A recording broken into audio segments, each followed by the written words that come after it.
It is Monday, February 17th, 2020. It is 8 p.m. Pacific Standard Time, and so you know what time it is. It's time for a little bit of coin metal. And it was an exciting get your ass kicked at Jiu-Jitsu Monday. We covered a lot of butterfly guard. Butterfly guard. Not exactly my strongest guard, but I gotta tell you, from the flexibility of it, where you could be transitioning to so many different moves. I mean, you could be sweeping, you could be elevator lifting, sweeping, just a ton of stuff. Just ton of stuff. And so today, as far as what we were covering on the butterfly guard, was a little bit of smash passing and a lot of positional sparring from the butterfly guard, and I enjoyed that quite a bit. I think I did okay. I mean, it seemed like I was getting around that guard okay, or applying the guard or retaining the guard. Although I did get stuck on a couple points where I wasn't really progressing on to the next spot, and that's still an issue for me. Where, I mean, I try not to make all of the mistakes. You know, I try to leave some for my opponent, and that includes stalling occasionally, because you want your opponent to do something in order for you to do something, and you know, if they don't do it right off, you might have to wait them out a little bit, and so or you can of course do something to help them along. Although I didn't really think about that as much as I probably should have. I was trying to be a little more innovative today, just imaginative with regard to getting around that old butterfly guard, and I think I did okay. Like I said, I managed to, for the first positional sparring, I managed to get around my opponent's guard quite a few times. Although, with this guy in particular, you can never tell if he's just playing cool because you're just playing around, or if you're actually making that kind of progress with him. And I try not to assume either way, because I know either one is a reality. I just haven't figured it out yet. So, you know, it's I'm going to play it safe and just assume that he probably could have taken me at any time. You know, that's the safe one, because he's got the brown belt around his waist, not me. You know, and so anyway, had a lot of fun. And I felt like it was a really productive session. You got a lot of reps in, and I really think that's terribly important in really hammering it home, getting it into that muscle memory. And I've been feeling a real difference, and I from the feedback I've been getting from other people, it seems like, you know, I might have bumped up a notch with regard to my technique. And I really have been trying to rely more on my technique as opposed to just simply applying my weight on my opponent, you know, and like leaning on him, and, you know, really getting that pressure game down. Because I mean, I already have the pressure game down. You know, if we're in the open sparring sessions, I do apply the pressure. But you know, if I'm in a position where I feel like I'm really suppressing my opponent too much, I try and let up just a little bit and try to change my position. And really, I've been trying to concentrate mostly on transitioning from a completely fucked position, you know, say side control or something like that, and just the little things that you have to do to prepare for specific exits, and you know, maybe some that are applicable across many. You know, like things like putting your hands on one of your opponent's biceps. You know, if they put their hands down, kind of framing out against their bicep. But of course, you got to watch out, because they could just as easily grab it and go for that fucking armbar. Got to watch out. But I had a lot of fun. Like I said, I got to spar with a variety of people, and I got to apply the techniques multiple times. You know, some of it was a little more exciting than others, but you know, the variety is the spice of life, you know. But anyway, yeah, I had a lot of fun doing the butterfly guard. I did manage to get one little sweep on my opponent, but it was only because I had the hook really good in there, and I can't remember the exact circumstances of it, but I did manage to finish it out with a minor sweep. But yeah, had a lot of fun, and hope to have more classes just like that. Anyway, let's go ahead and throw down into some music, and of course we're going to start with body count, because that's what we do. But as far as which song for our first dance, and I don't want to go off of Bloodlust. I can't wait till Carnivore comes out. It's going to come out in March, supposedly. I think it's March 6th. So if you like body count, like I like body count, you might want to get in on that. Anywho, as far as which song to start off with, I want to go with Institutionalized 2014, First Dance, here on Coin Metal.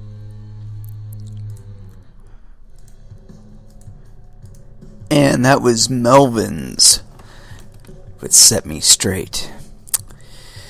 Yeah, I would have let it continue to go on, but we do have to read some articles. We do have a few. And so yeah, let's go ahead and get on into it. I'm not entirely certain where I want to start this one off, because I've got a whole bunch of articles about this one dude, and I'm not entirely sure how many of them we're going to cover. But I find it really funny, because we've heard the same language expressed towards cryptocurrencies a number of times by a number of regulatory bodies. And what ends up happening is the same thing that has always happened, which has been that there is additional scrutiny placed on one or two things, and usually it's like a competitor of like something that Minuchin has money invested in. So, that's the tenor of what's usually behind it, is this guy's got a competing interest. He's got his hand up the Federal Reserve's ass or whatever, or the U.S. Treasury in this case. And so, yeah, he's got a competing interest with Bitcoin. And the problem that I see these guys continually running into is that the people that would be writing the laws themselves have been using cryptocurrencies for, I would wager at least one of them has been using them for about 10 years now. And so the fact of the matter is that their fingerprints are all over it. And if there were ever to come a time when there'd be so much scrutiny placed on it, where there'd be like chain analytics by some sort of federal government entity or some shit like that, and they would be prosecuting people for untaxed transactions or some shit like that. If it had ever gotten down to that point, there would be a lot of politicians, and a lot of politicians' kids and aunties and sisters and brothers and mothers and fathers and grandparents and grandnieces and grandnephews all getting fucking busted. So, this shit doesn't discriminate. Okay? Bitcoin does not discriminate. When you do a transaction in Bitcoin, it goes just as fast for me as it does for anybody else that's putting up the appropriate fee for the transaction to go through. And that being true has meant that everyone has been involving themselves in it. And the reciprocal safety on that is that because everyone has been involving themselves in it at some point or another, it's kind of against everybody's interest to get all that serious about hammering down on regulation. And this has been true about cryptocurrencies this entire time. It's why in China, they went through about a 2-year period where and I think they finally figured it out, honestly, where they're just like, dude, we really can't get in the way of this shit. And as a matter of fact, it's starting to look like it would be even fiscally better for us to embrace this shit. Because the fact of the matter is that it gives us the ability to transact monetary value globally and not incur any of the issues that we experience when we're trying to do so in US dollars or euros or any other currency, any other fiat currency on the planet. And of course, there's still this fantasy that they're going to rebrand it as quote-unquote blockchain, and they're going to be sticking all kinds of transactions and bullshit on it, and we've seen again and again and again where this shit fails. I believe that we are going to see at least one more of these platforms, such as the Ethereum style. I believe we're going to see at least one of them crash, like really big. You know, there's been all these issues with IOTA, but what IOTA really shows us is that the governance of cryptocurrencies is supposed to be diverse individuals composing an ad hoc network, a global ad hoc network. They can come on and they can get off at any time. But the project itself has to stay viable no matter how many people are out there doing it. You know, it could shrink down to just 4 miners and 4 individual devices. And it's got to be able to maintain some sort of integrity. You know, of course, if it had ever dropped down that far, the chances are that it would be getting hammered. It would be getting attacked left and right. And that's happening anyway. I mean, there's always attacks going on Bitcoin, but it's always more profitable, or at least most of the time, I would say, like 99.9999999% of the time, it's more profitable to just play by the rules. And I think that's one of the things that these entities, you know, such as FinCEN or FATF or the U.S. Treasury, why any of them have a real problem with it is because they are not setting the rules. They don't get to tell you, you can't do this. We can do this, but you can't do this. Because, I mean, that just like screams of utter tyranny, right? That we can look on the network and we can see huge transactions going from unidentified wallet to unidentified wallet. And it's comforting to believe that those are inter-exchange transactions. But the fact of the matter is those are fucking rich people moving big-ass chunks of coin from one person to another. They are doing transactions in Bitcoin. Whether it's just to act as collateral for some sort of other gambling venture, or to conduct actual transactions in it as money, as it was intended. You know, they're buying and selling houses and the shit. With that being a reality that we can see on the network, you're not going to hide that shit. Go ahead, do your sidechain bullshit.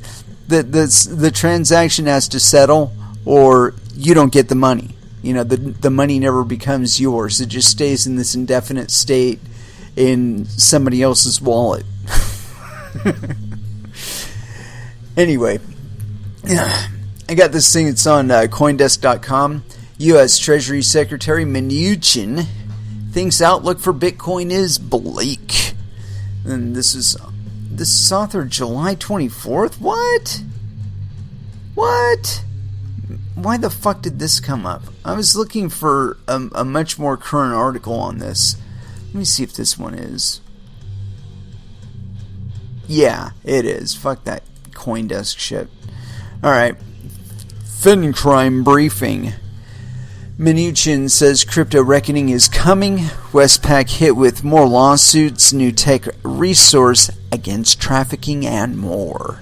And this is by Brian Monroe. It was authored February 14th, 2020. And so, yes, penis.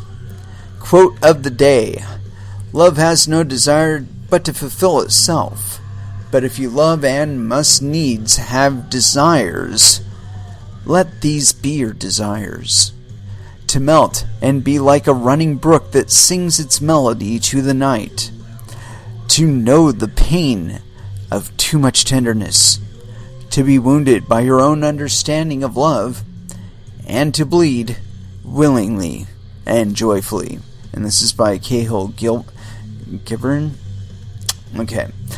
In today's briefing, the U.S. Treasury Secretary states more counter-crime requirements coming to crypto. Westpac hit with more lawsuits on AML failings. Coalition creates new tech resource to fight human trafficking and more. Please enjoy this unlocked story, part of the many benefits of being an ACFS member, blah, blah, blah. Want to talk about the industry trends? What? U.S. Treasury Secretary states stronger crypto rules coming to strengthen transparency, arm law enforcement to prevent laundering. The chief of the U.S. Treasury stated the office, in collaboration with the country's financial intelligence unit, will be rolling out, quote, significant new requirements for financial crime compliance in the cryptocurrency sector. That issue was just one of the many lawmakers queried U.S. Treasury Secretary Stephen Minuchin in a contentious Senate Finance Committee hearing Wednesday, ostensibly to discuss the president's fiscal year 2021 budget, but also covered several critical areas of financial crime and compliance, including cryptocurrencies, anonymous shell corporations, money laundering, and sanctions evasion. These statements by Minuchin build on recent efforts by the U.S. Treasury's Financial Crimes Enforcement Network, FinCEN, and the Paris-based FATF, to create more concrete domestic and international anti-money laundering obligations for the burgeoning and ever spasmodic crypto sector. In response to a question about how the Treasury will spend budget dollars to counter criminals maneuvering through virtual worlds, Minuchin stated that, quote, specifically on cryptocurrencies, we are spending a lot of time on this on both an interagency basis and with the regulators. Quote, we're about to roll out some significant new requirements at FinCEN. We want to make sure that technology moves forward. But on the other hand, we want to make sure that cryptocurrencies aren't used for the equivalent of old Swiss secret number bank accounts. We share your concern, and you'll be seeing a lot of work coming out very quickly. In a second response on this subject, Minuchin added that, quote, we're working with FinCEN, and we will be rolling out new regulations to be very clear on greater transparency so that law enforcement can see where the money is going and that this isn't used for money laundering. Crypto space is a dumpster fire. Another federal official took an even more negative view of the crypto sector's future. The president of the Federal Reserve Bank of Minneapolis, Neil Cash Carey, and get that, cash and carry, said on Tuesday that Bitcoin and other cryptocurrencies are like, quote, a giant garbage dumpster, according to Bitcoin.com. He stated he would choose that his 1-year-old daughter should have a low-yielding treasury bond rather than invest in Bitcoin, emphasizing that it's all emerging from the crypto world is, quote, burning garbage, adding that people are being fleeced by the billions of dollars by engaging in the nascent sector. Last year, at the peak of 2019's crypto mania, when Bitcoin was trading up 300% in 4 months, Minuchin gave similar sentiments about an impending crackdown on the crypto industry, according to Blockonomy. After stating that cryptocurrencies pose a, quote, risk to the financial system and a national security issue if they are used like anonymous Swiss bank accounts. President Obama linked Bitcoin to a digital Swiss bank account. Minuchin said that there will be a concerted effort to improve oversight, enforcement, and investigations tied to digital assets, according to Blockonomy. We're going to make sure we have a unified approach, and my guess is that there are going to be more regulations that come out from all of these agencies, he said at that time. More criminals turning to crypto. As reported by Blockonomy previously, this pledge for an industry crackdown comes as the data has confirmed that criminals remain enamored with Bitcoin and other cryptocurrencies as a means of transaction. In Chainalysis' latest report, the blockchain analysis firm found that the value of cryptocurrencies spent on the dark web markets, where individuals can buy items like fake identification and drugs, surged 60% to a new high of $601 million in Q4 of 2019. Chainalysis added that 1% of Bitcoin transactions are used for illicit activity, up from the approximately 0.5% seen in the year prior. Via Congress, the Senate Finance Committee, to read a transcript, blah blah blah. We're not going. We might just do that. Monroe's musings. The impending rules, along with a technical challenge to capture and share data on the users of crypto coins with related exchanges, called the Travel Rule, and statements from influential government policymakers that the virtual asset space is akin to a burning pile of garbage, could temper some of the current industry jubilation, with the value of Bitcoin surging recently to more than $10,000, up some 40% so far this year. U.S. class actions pile up against Australia's Westpac amid money laundering scandal. Australia's number 2 lender, Westpac Banking Corp, was hit with another U.S. class action lawsuit in less than a week this month over issues with its financial crime monitoring amid a recent money laundering scandal, bringing the grand total of the legal probes to more than half a dozen. Westpac was sued by Australia's financial crime watchdog Austrac in November for 23 million alleged breaches of anti-money laundering laws, including payments between known child exploiters. The latest suit, filed by investor rights law firm Bernstein Liebert in a U.S. court, comes just days after 6 U.S.-based law firms announced similar class action lawsuits against the lender. Westpac in statements had cautioned that similar suits may follow, while responding to New York-based Rosen law firm's suit. Bernstein said in a statement the class action was filed on behalf of investors who bought Westpac's securities between November 11, 2015 and November 19, 2019. The law firm accused the lender of not carrying out appropriate due diligence on transactions in Southeast Asia and the Philippines, and failing to monitor terrorism financing risks with movement of money into and out of Australia, among others. Last month, the lender appointed a former Barclays boss as its chairman to steer it through the money laundering scandal. And I guess there's a note there for Reuters. To read a statement from the bank related to the lawsuits, click here. To read Westpac's, we're not going to go there.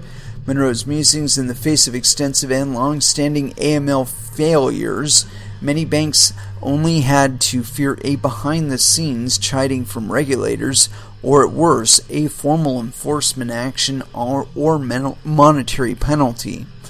The institutions paid the fine, made some compliance improvements, and moved on, with nary a investor peep. But that has changed. In the face of several high-profile fin crime compliance failures in Australia and the Nordic and Baltic regions, investors have fumed in the face of falling stock prices and levied lawsuits at the institutions.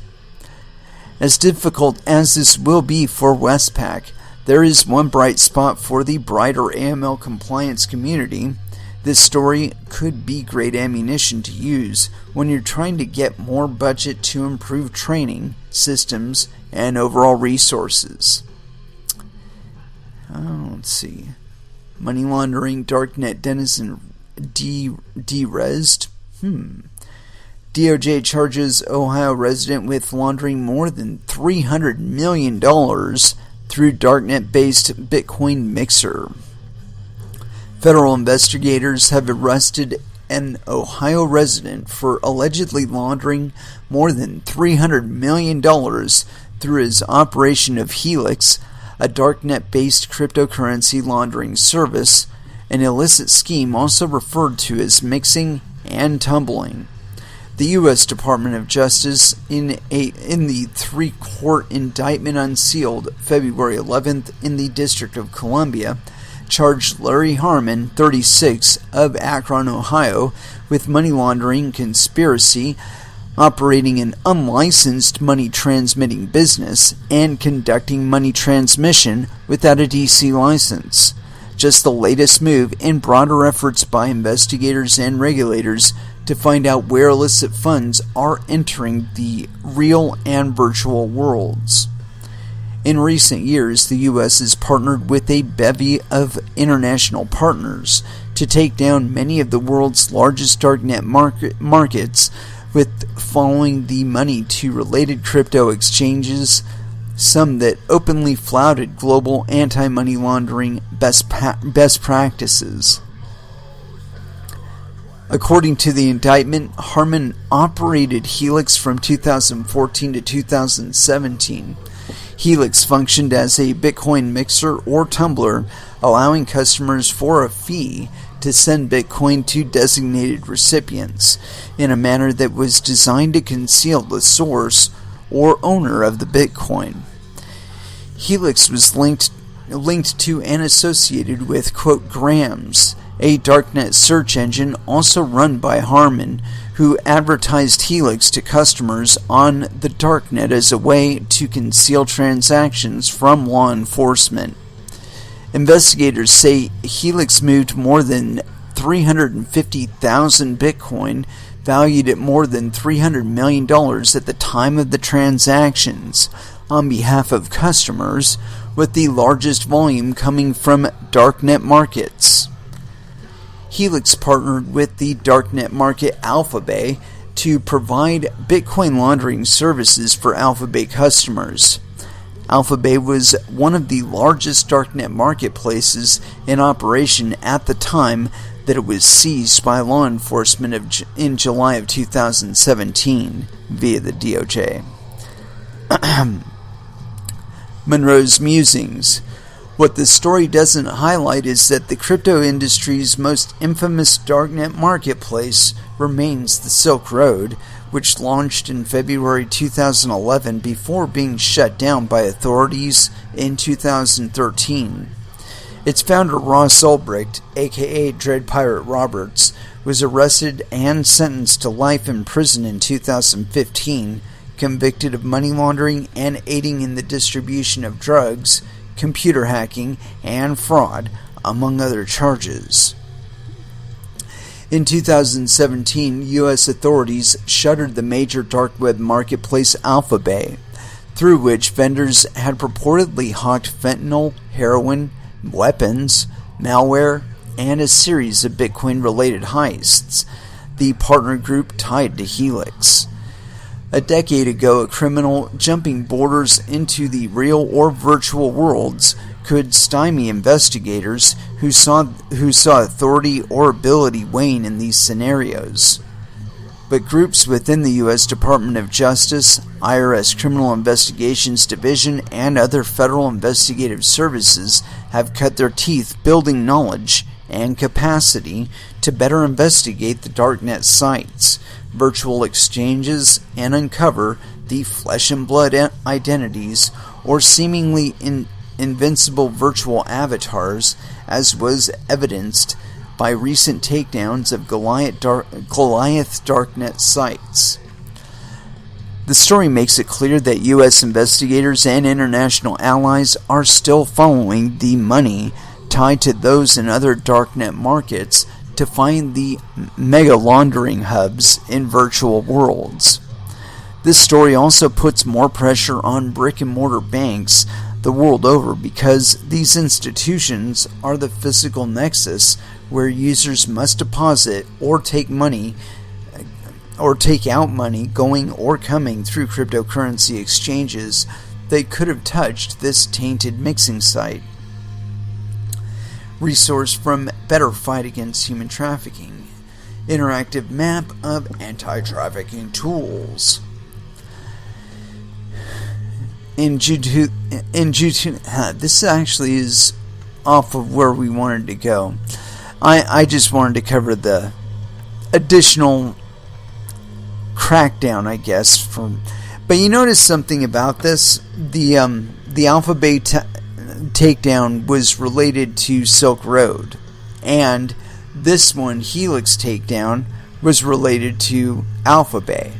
So what this tells you is that they're not going explicitly by digital traces. What they're doing is they bust one person, they get them to roll on other people, and the people that are impacted are only the ones that can be accounted for by the people that were directly involved in the initial quote-unquote crimes, which weren't crimes when the people did them, but hey, whatever. But anyway, I think in the long run, there's too many people that are, right now they're in college getting ready to be lawyers and fucking senators and congress people and shit like that. And they've been doing transactions in Bitcoin and cryptocurrencies. The last thing they want is their shit to get monitored too. Anyway, next thing I got up here is on rev.com. And this is authored February 12th, 2020. Let me check something really quick here. Yeah, that's looking good. Okay. Get here. No. Get here. Alright. Transcript. Steve Minuchin testifies on Trump 2021 budget plan in Senate hearing. Adjust this really quick. Treasury Secretary Steve Minuchin testified at a Senate hearing on Donald Trump's 2021 budget plan. Read the full transcript of his Mr. Grassley, 000, says budget includes proposals to confront a number of important issues.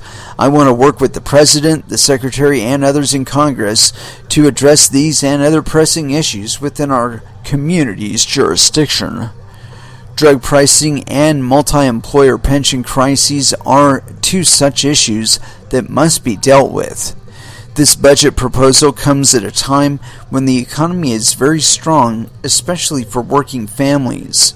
Better trade deals, less regulation, lower taxes from tax reform have translated into wage increases, especially for lower wage earners and historically tight labor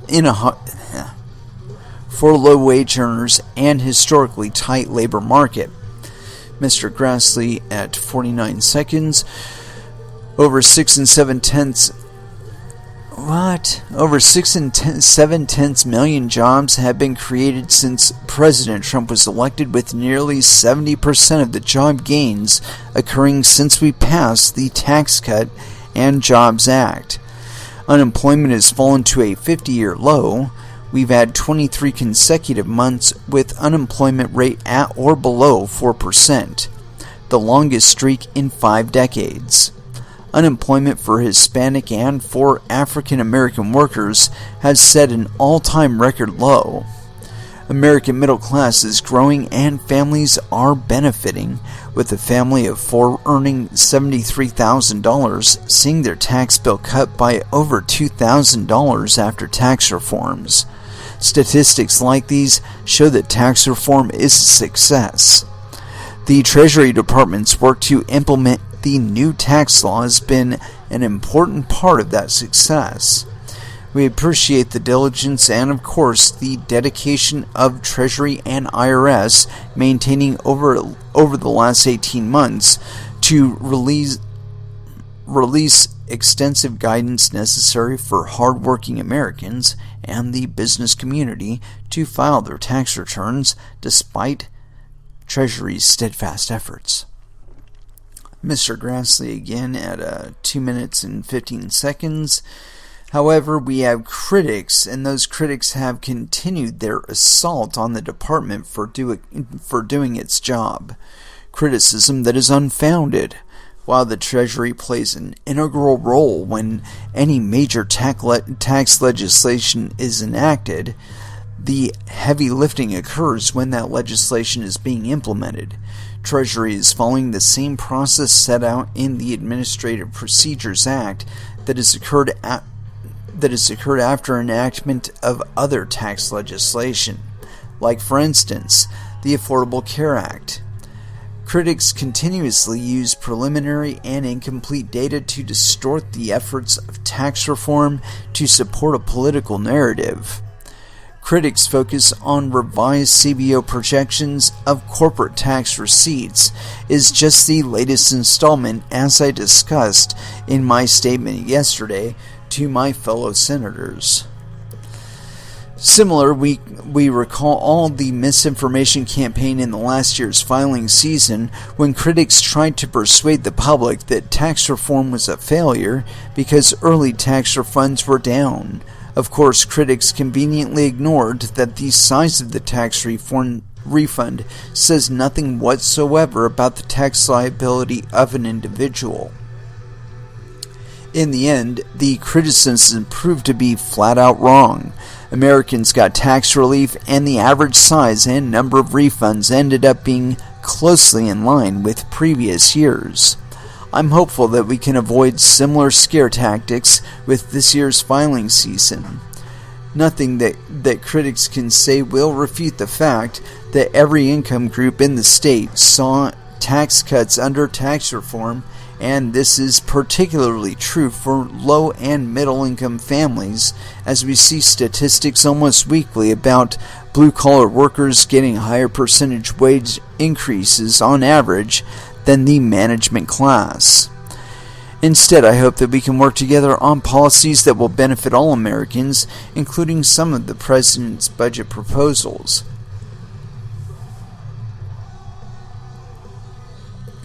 This committee has a solid foundation, a bipartisan accomplishment in recent months, including the Secure Act, the Taxpayers First Act, and the USMCA trade deal. And after extensive negotiations, we came together just before Christmas to extend a number of temporary bipartisan tax provisions. I wish more could have been done to resolve them once and for all, as we did in repealing 3 onerous Affordable Care Act health taxes, but hopefully our efforts in December can lead us to success in future discussions on the expiring provisions that are coming up at the end of this year. I'm also encouraged by the progress that has been made at the OECD to reach a multilateral global tax agreement on digital economy. Yeah, good luck with that. Senator Wyden and I, since a year ago, have remained united and bipartisan in our message that unilateral measures that discriminate against American companies cannot be tolerated, and we continue to support Treasury departments in these negotiations. As this year progresses, now we should build upon these past successes to make sure that Treasury and our tax laws are working for the American people. I've seen administration budget proposals from both Republican and Democratic presidents alike. No matter which party controls the White House, members won't support everything that is in the budget. As a matter of fact, one of our former presidents, I guess it was President Obama's last budget, was defeated on a 99-0 vote. As I've said before in our system, the president proposes and the Congress disposes. Even so, today's hearing is part of an important process of looking for things that people on both sides of the aisle can agree on to support the American people in the most fiscally responsible way. I've had my say now, and it's time for Senator Wyden. Senator Wyden. Thank you very much, Mr. Chairman. And Mr. Chairman, I also appreciate your scheduling this hearing quickly. The Trump administration's budget is built on policies that pillage working families to pay for new windfalls for multinational corporations and the wealthy. This hurtful agenda has been on clear display over just the past few weeks in two events I'm going to touch on. First, it recently came to light that the Trump administration, acting on their own, found a way to milk the 2017 tax law to create more than $100 billion worth of shiny new corporate tax loopholes. Now, colleagues, understand that these are not the same huge loopholes that I and others warned about back in 2017, back when the bill was written. These are brand new loopholes that are the product of tricky Treasury Department regulatory maneuvering. Something that, in my view, looks like it goes beyond the department's legal authority. The bottom line, it sure looks like corporate special interests are going to make off with brand new loopholes worth $100 billion, in addition to the outlandish share they got from the original $2 trillion Trump tax law. Senator Brown and I want to stop this fleecing of the American taxpayer. How is it a fleecing for them to get that money back? I don't get it. Anyway. So today, Senator Brown and I are introducing legislation that will close these new loopholes and fix this new source of tax unfairness. When people say that the tax code is rigged and the Trump administration has made it worse, what I have just described is a textbook case of what they're talking about. Now, one additional point, not long after the news of these new tax loopholes broke, the president went to Davos. During an interview there, he was asked whether during a second term he would cut programs like Medicare, Medicaid, and Social Security. The president said yes, he would. The president called that, and I quote here, quote, actually the easiest of all things. So, I've just given you a perfect snapshot of this administration's policies, robbing the working families to pay off special interests and those at the top. I guess they consider not being able to steal people's money to redistribute to poor people a robbery of poor people. I don't believe that's actually true. Let's see here. Blah, blah, blah. The president says shredding safety net is a piece of cake, but let's make sure we know what he's talking about. See, I would rather people had the money. Instead of it being taken from them, I would rather that they have the option to say, you know what? I'm getting tired of seeing all these poor people here, so I'm going to do something to help them. I'm going to build a building with my largesse that I've accrued, because I can do that with my money. I'm going to build a domicile for them to live in. Now, of course, you would have to get rid of shit like property taxes, because then it would be more expensive in property taxes to maintain a unit that people could live in than it would be worth. Anyway, continuing on.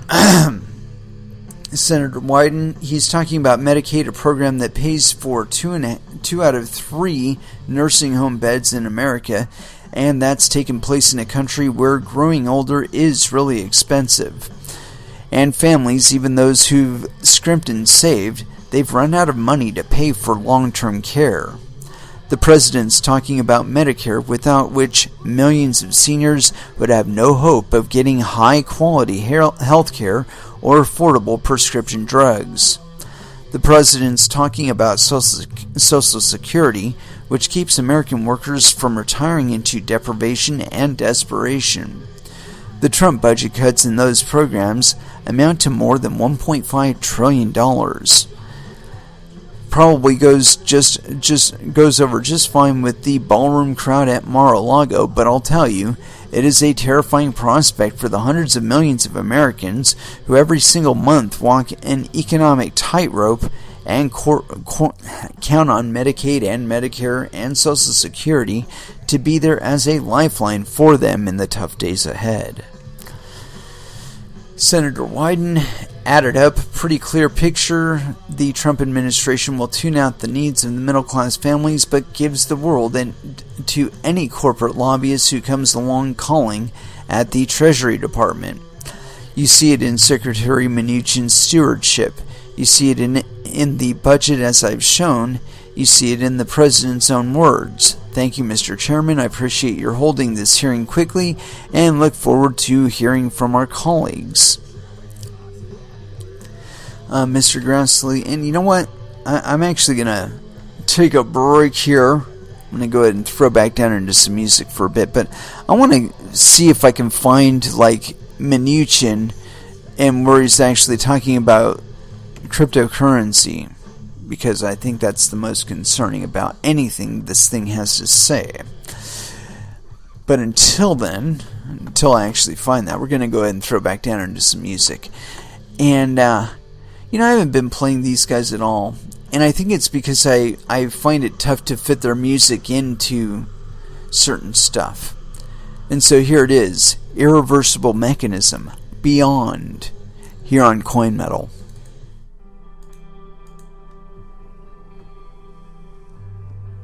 And that was Killing Joke with Loose Cannon.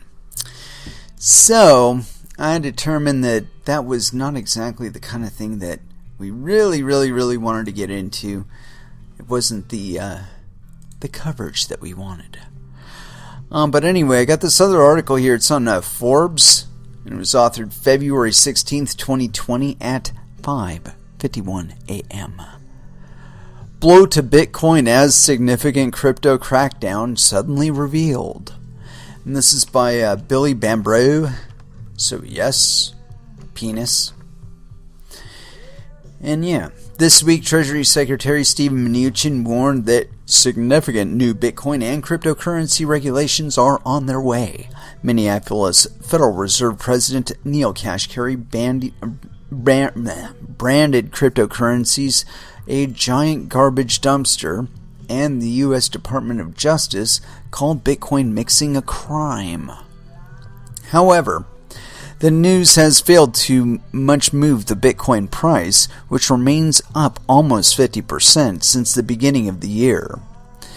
Minuchin, who last year echoed U.S. President Donald Trump's criticism of Bitcoin and cryptocurrencies, told the Senate Finance Committee the U.S. Treasury Department's Financial Crimes Enforcement Network, FinCEN, is preparing, quote, significant new requirements around cryptocurrencies, and we'll be seeing a lot of work coming out very quickly. No, you won't. Quote, we want to make sure that technology moves forward, but on the other hand, we want to make sure that cryptocurrencies aren't used for the equivalent of old Swiss secret number bank accounts, Minuchin said, adding FinCEN and the Treasury Department more broadly are, quote, spending a lot of time on this. I don't know why, dude. You're completely ignoring all kinds of other bullshit going on out there in the fucking market. Last year, Minuchin warned that Bitcoin will not be widely used in 10 years' time, and that it could be considered a U.S. national security risk. Yeah, get on the fucking boat, bitch. Meanwhile, adding to the assault on Bitcoin and cryptocurrencies coming out of the U.S. this week, Minneapolis Fed President Neil Kashkari said cryptocurrencies lack the basic characteristics of any stable currency. Goddamn right they do. Quote, the reason that the dollar has value is because the U.S. government has a legal monopoly on producing the dollar. Said, no they don't. It's wrong, Kashkari. You're fucking wrong. You want to know how I know you're wrong? because stable coins aren't actually backed by dollars, but they're used as dollars. So kiss my ass. Speaking at a Montana event after being asked whether he would want his 1-year-old daughter to be gifted a Treasury bond or a Bitcoin for her next birthday. Quote, "In the virtual currency and cryptocurrency world, there are thousands of these garbage coins out there. Literally, people have been fleeced for tens of billions of dollars, and finally the SEC is getting involved in cracking down on this." Elsewhere, the Department of Justice prosecutors this week branded Bitcoin mixing software designed to mask the origin of Bitcoin transactions as money laundering.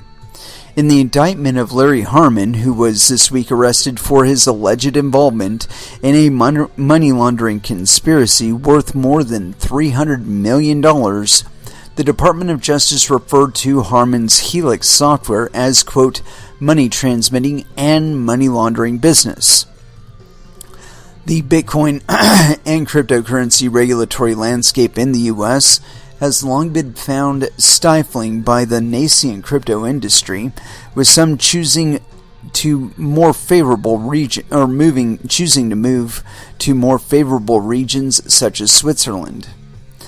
Quote, "Everyone in the know is already well aware of Europe's clear guidance on crypto custody, exchange licensing, rules for issuance of payment, utility, and security tokens," said blockchain pioneer and managing director of Yosemans Capital David Johnston, adding, quote, "European rules are very clear at this point." Social media giant Facebook, which last year revealed it will launch its own cryptocurrency Libra in 2020, opted to base its independent governing Libra Association in Switzerland. Yeah, it's because they don't have the same custody requirements. So yeah, there you have it. In all honesty, I think they're going to get far enough to start really stifling the participation here in the United States, which I don't think they're actually going to do. And you're going to see some significant pushback. I mean, we're already starting to see pushback in other places of the how should I say it? Of the United States government, I guess. Back in Virginia, they had some really draconian gun laws being tried to push, or they were trying to get them pushed through the Congress, and I guess the Congress voted them down. I guess the message of, I think it was thousands of armed Virginians showing up to the state capitol, that was an effective message. That no, we are not going to tolerate being turned into criminals by some arbitrary bullshit law that you guys stuff up our ass. I think we're going to see the same thing in cryptocurrencies, where we see that the regulatory frameworks that are being proposed, if in actual practice, they're far more stringent than anything in fiat currencies. And I'll say this until the day I die, that if you were to take any of the current big banks or any of them and apply the same stringent requirements that FinCEN has for, and the SEC and the CFTC and all those organizations have for cryptocurrency businesses, if they had that, they would not be able to function. They would go broke. And so, I mean, just trying to keep up with the regulatory requirements would break them. And it's just by virtue of the fact that they serve a way bigger customer base than anything in crypto. You know, and it's funny to me that Australia can't get 100% compliance on their fucking AML bullshit, and yet the SEC, the U.S. Treasury, all these organizations are breathing down cryptocurrency's throat. And I find it fucking ridiculous. We're a drop in the bucket by comparison to all of the fraud and fucking manipulation going on out there in the legacy markets. And it's for that reason. And they talk about, oh, we want this thing to go forward and innovate and all that, but we got to get a stranglehold on it. Well, you're going to fucking kill it. Or at least you're going to kill the participation here in the United States. You're not actually going to kill Bitcoin. All you're going to do is divest the open participation of U.S. citizens from this global market. And in the long run, that is going to be very, very negative for us because most of the rest of the world lives outside of the United States. And when they see how it's negatively impacting us, while it's positively impacting them, they're going to remain lackadaisical, or at least as lackadaisical as they possibly can, on trying to enforce any real global level fucking regulatory infrastructure on cryptocurrencies. I mean, I think that people fucking underestimate how corrupt certain individuals really are.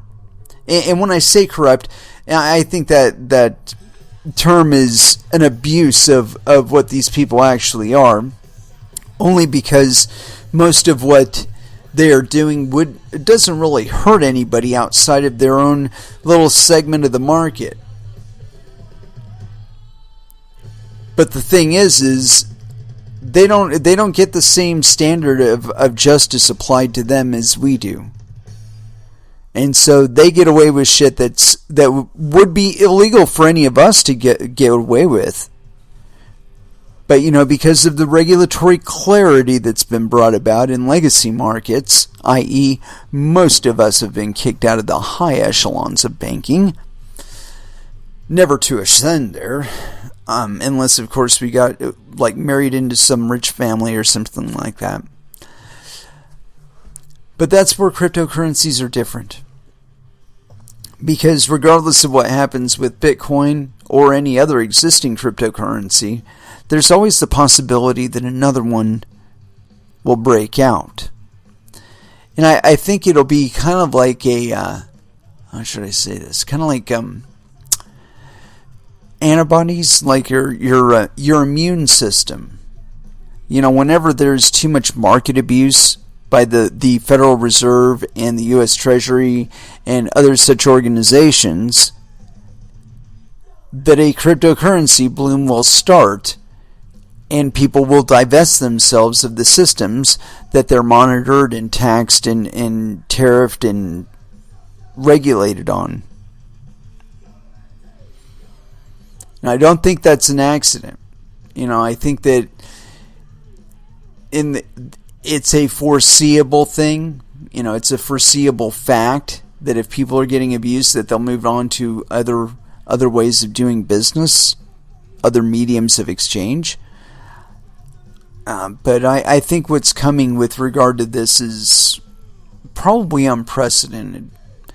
I think that the big impressions of the future where we're all going to be enslaved to the government, or the government's actually going to be a corporation and we're all enslaved to the corporation. And I think that those visions are going to give way to a much broader based economy. And I think cryptocurrencies are the mediums of exchange that'll facilitate it. Facilitate it coming into being and existing relatively regulatory free. It's because it's in people's interest to do so. When we have an opportunity to observe how governments actually use these regulations on people that are involved in cryptocurrency and stuff, they're going to be saying, we don't want to do that. That's really costing them a lot of money. It's stifling the shit out of the innovation within their borders, and it's not really helping them to integrate into the broader global market. And really, if you observe the tenor of a lot of these regulations that they're putting into effect, there's always some chairman or some director or whatever who has unilateral control over things like licensure. If he at some point or another decides that an applicant, for whatever reason, doesn't pass muster with him, they don't get licensed. However, If their nephew wanted to get into cryptocurrency trading or something like that, or wanted to be an exchange, he could grant them a provisional license. And then after 90 days, he can even set the terms, and this is according to BitLicense, that the director or whatever would be able to adjust the terms as they saw fit. There wasn't any prohibition about that. So effectively, the director could give a honorary or probationary license, and then put a condition on there that if they managed to stay solvent or stay in compliance for 90 days, that it would revert over to a full license. No application fee, no nothing. Just ba-bam. Little Johnny, his nephew, is now, CEO of some fucking cryptocurrency bank. But that's because that's the level of control they have. Controlling winners and losers like that is never good for the market at large, because your preference is never in line with the market at large. It just isn't. You want to default it to advantage you and not the rest of the market, and hence the abuse begins. Anyway, let's go ahead and throw back down into music. I'm gonna go take a whiz here. I'll probably keep it short and sweet, but been wanting to play a little bit of Helmet, Unsung, here on Coin Metal.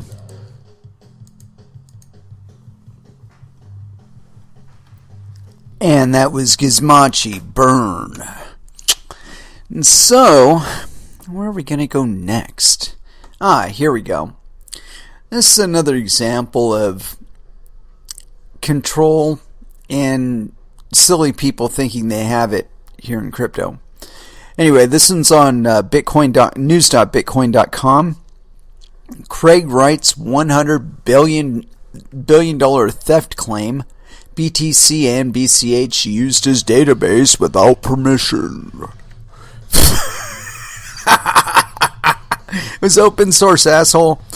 The infamous Craig Wright, the Australian native who claims to be Satoshi Nakamoto, has published a blog post that explains he owns, quote, the full rights to the Bitcoin registry, and the developers do not have the right to change the protocol's underlying database.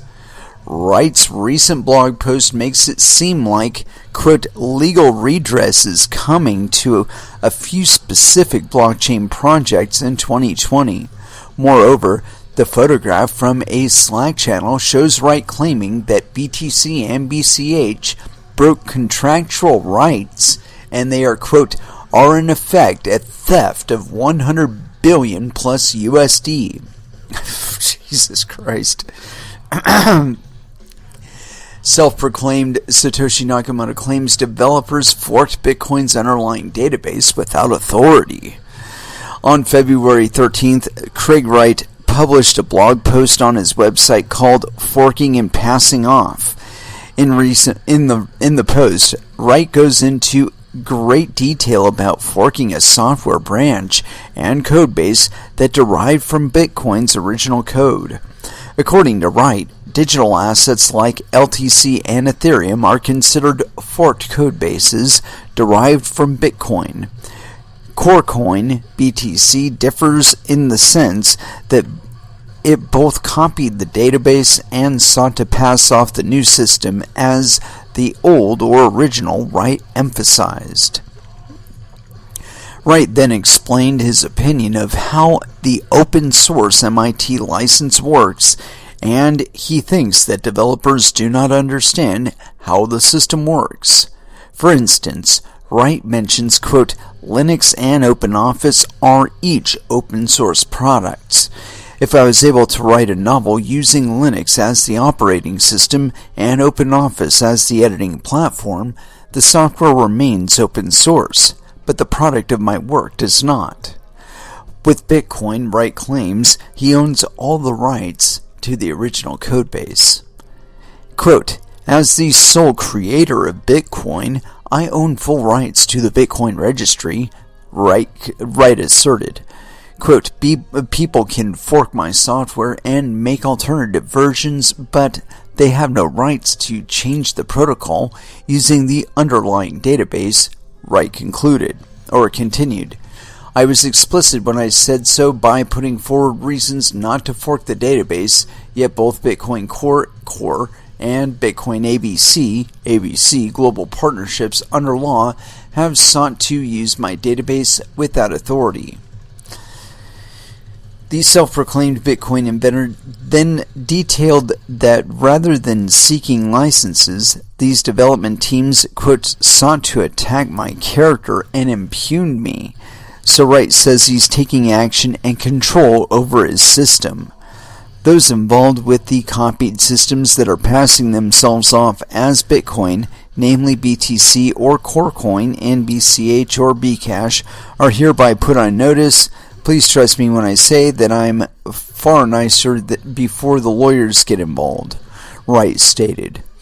In addition to Wright's recent blog post about his alleged ownership of the Bitcoin registry and a screenshot of Wright in a Slack chat room allegedly shows him saying BCH and BTC are not forks, they are a breach of contract rights to the database.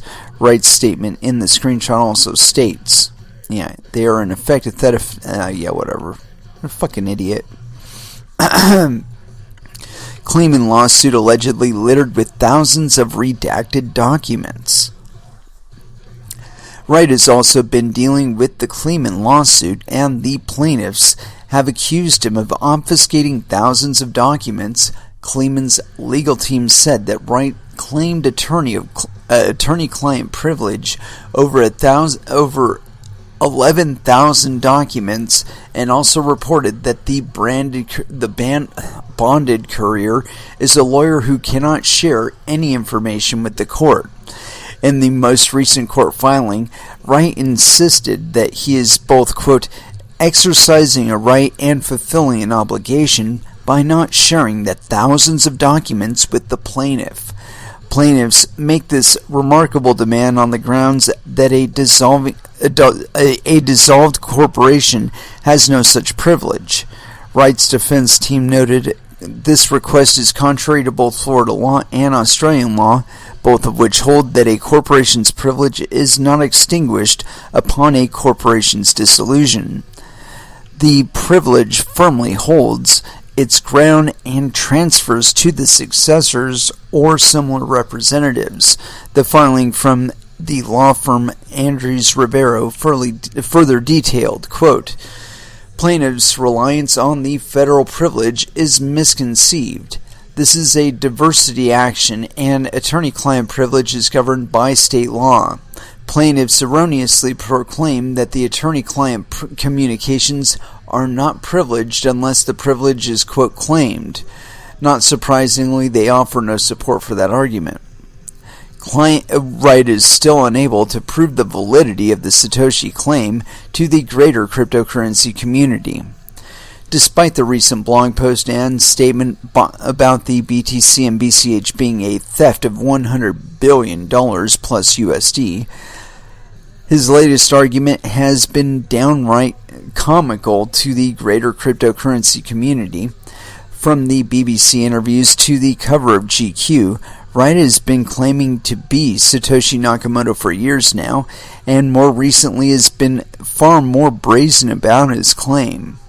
Wright and his firm Enchain have acquired a great number of blockchain patents too, which makes people believe the firm might use them to patent troll. Yeah, he can do that, whatever. So what? To this day, however, a great number of cryptography experts as well and well-known Bitcoiners have debunked every claim he's presented, and no matter what Wright presents, they still believe he's pulling a long con. As many people have said in the past, if Wright was Satoshi, he could have easily proved so by simply signing a message or moving some of the older coins. Even Star Trek star William Shatner said it should be easy for Wright to prove he's Satoshi. After years of claims and lawsuits, Wright has still not swayed the masses, minus the Bitcoin BSV fans who wholeheartedly believe him. And honestly, I don't believe he is Satoshi. His nature is entirely antithetical to the beginning and I mean shit, all of the stuff in the beginning of cryptocurrencies. Like I said, his behavior doesn't match. You know, a zebra doesn't just turn into a deer. You know, I mean, it takes thousands and millions of years of adaptation to make that kind of exchange. But Craig Wright didn't go from being somebody who was just happy to see his code get off the ground and see people trying to adopt it and utilize it, to somebody who's wanting to sue people and establishing patents in this space specifically so he can sue people. I think he's a joke. And I can't wait till somebody gets really serious about basically throwing the book at him for all his shit. Anyway, I had some additional stuff out here. This one kind of surprised me, but not really. And I expect this to actually be exacerbated in the near term, if not into the future. And this is on cryptonews.com. Watch out, Bitcoin. Altcoins are turning more and more to payments. And this is by Simon Chandler, February 15th, 2020. So yes, penis. Altcoins are coming for Bitcoin. Many of them, Ethereum, Cardano, ADA, EOS, XRP, were initially conceived as mere utility tokens for blockchain platforms rather than mediums of payment. But increasingly, many of them are turning into payments, while an expanding range of third parties are building payment services around them. According to payments industry players, this shift is happening for a variety of reasons.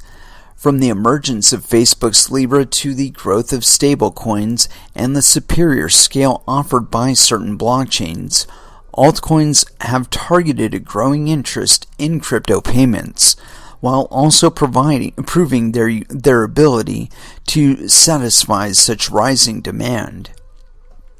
More payment options. In November, Cardano announced a launch of a new crypto payment system, AdaPay. Aimed at merchants, AdaPay allows users to accept payments in ADA with a, quote, near instant settlement into 35 fiat currencies. That's interesting. Wonder how they do that. Such movements into payments have been a reoccurring theme among altcoins over the past year. For instance, XRP was initially aimed at financial institutions looking for real-time gross settlement systems, but now it's expanding by moving into payments more generally. In February, it announced a deal with money transfer service Intermex to provide remittance services between the United States and Mexico. Yeah, that's going to go nowhere. And in October, its developer initiative Xspring announced a partnership with major crypto payment processor BitPay, whereby BitPay would begin enabling merchants to accept XRP as payment.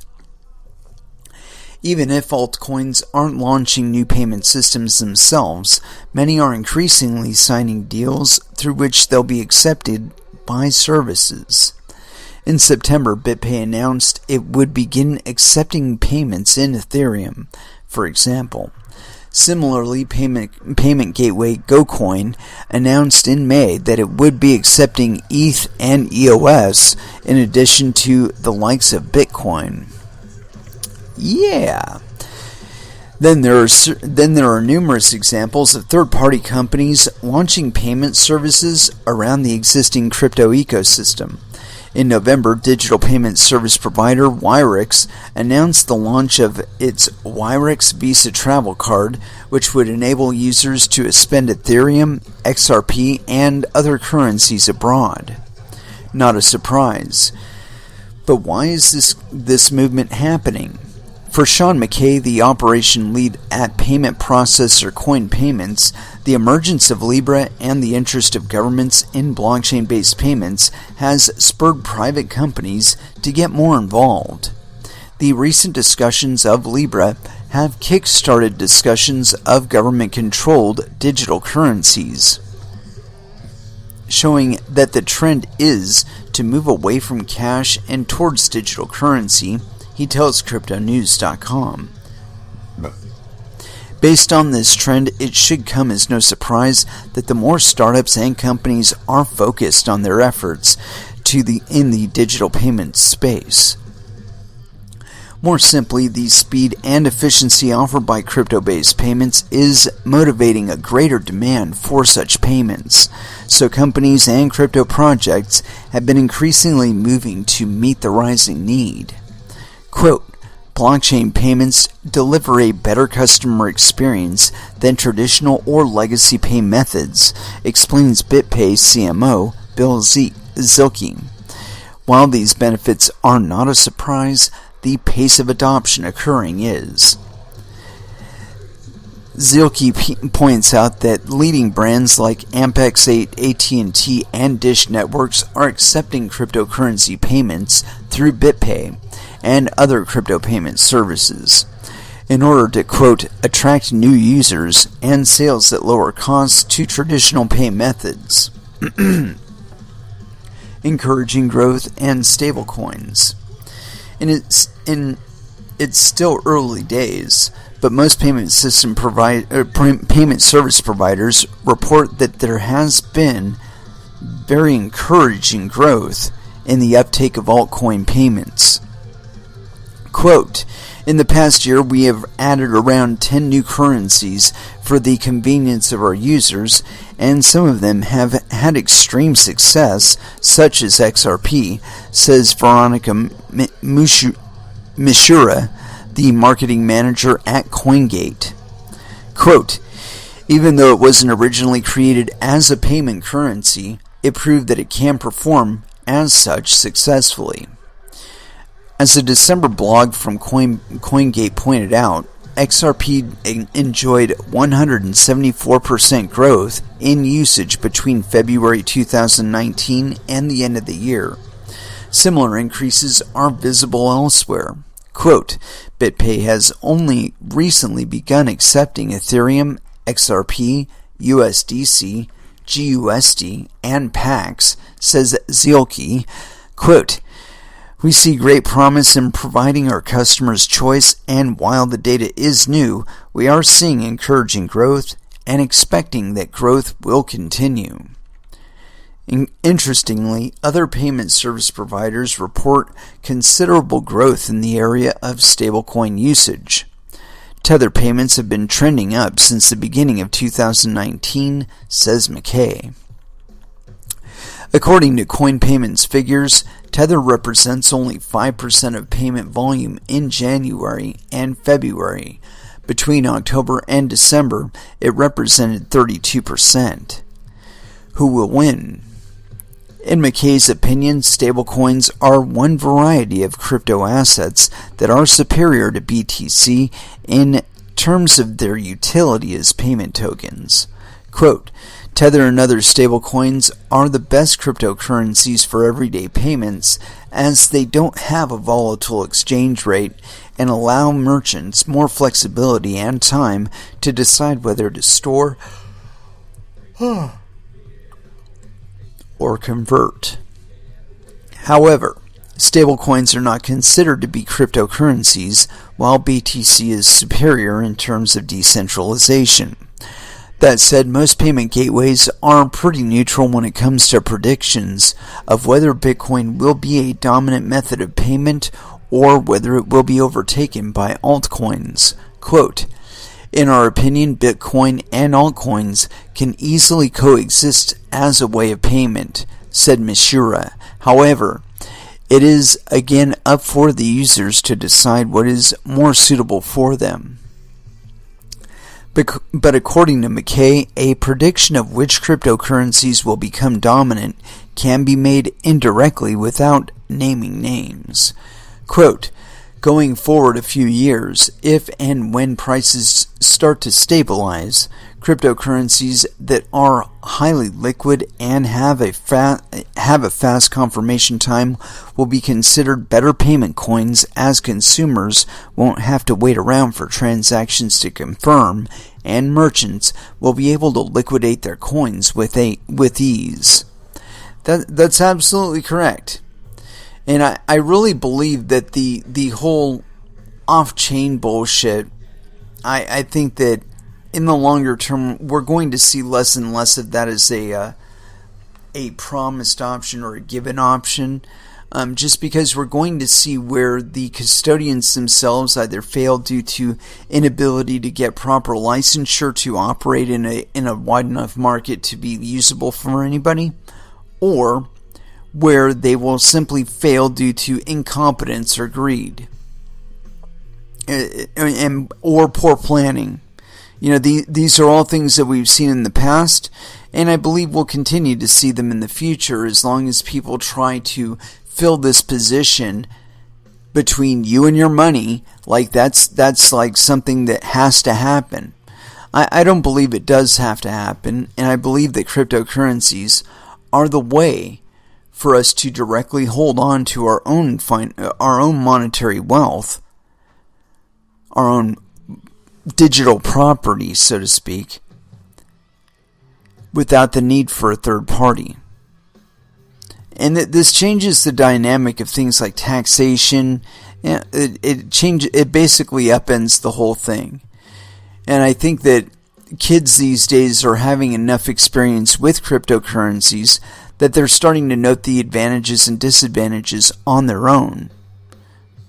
You know, when you start telling these same people, hey, you know, you have to give us money, you know, they're basically going to be telling you no. If you're not providing a reciprocal service right then and there, you're not going to be getting that money. And so it'll be a matter of, if you want to continue funding yourself, you have to do something like be a miner or operate an exchange. You know, if you want to get official about something, create an official exchange. See if people will actually participate in it. Or even a official quote-unquote stable coin. Yeah. I think that that stable coins and those kind of projects, you're going to end up going into the shit can. We are going to see a spike in value or a vast depreciation in value, either one or the other, either a depreciation on the fiat side or a vast appreciation on the crypto side, and that's going to throw shit off. And I think that people are going to be wanting to take custody of their Bitcoin, and at that time it'll be a little bit difficult because, well, everybody else will be trying to get out at the same time, or at least take possession of them. In that kind of situation, I expect that there'll be a great number of runs on exchanges. Like if you hear about an exchange going down between now and the halvening, I can assure you that they are running on They were running on fractional reserves. They had a hit due to a hack, due to misappropriated funds, bad calls, basing their volume on what they have trading on other exchanges, whatever. You know, they got liquidated and they lost the fucking money on another exchange. Due to one of these facts, they will go down. And they've only been floating along on fractional reserves, and they've been counting on the fact that most people that do put their money on an exchange don't typically take it off until they're really ready to cash out. And so, you know, like I said, they've been floating along on fractional reserves, and they can see that happening coming, and they're like, there's no way in hell we're going to be able to make up for this big ass divot in our cold storage that got hacked, or that we pissed away, or that we snorted up our nose, or whatever. And so they're hacking themselves at this point, or they most likely will be. Anyway, let's go ahead and throw back down into some music. I'm getting a little bit thin on breath here, but I wanted to play this song. I haven't played it in a long time. Infectious Grooves, The Immigrant Song, here on Coin Metal.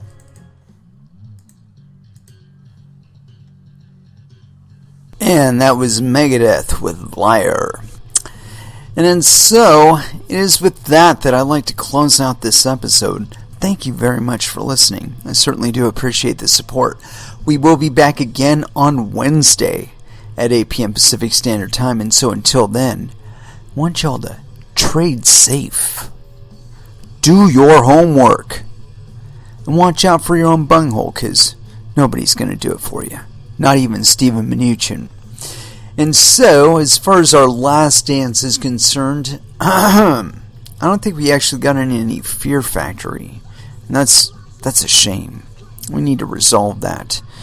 Let's see, we've got about that much time left. Got plenty of wiggle room as far as which song to play. But it is always tough to decide one with them. Let's see here. Let's try something off of Architect. Default Judgment. Last Dance here on Coin Metal. Thank you again for listening, and y'all have an excellent evening. Good night.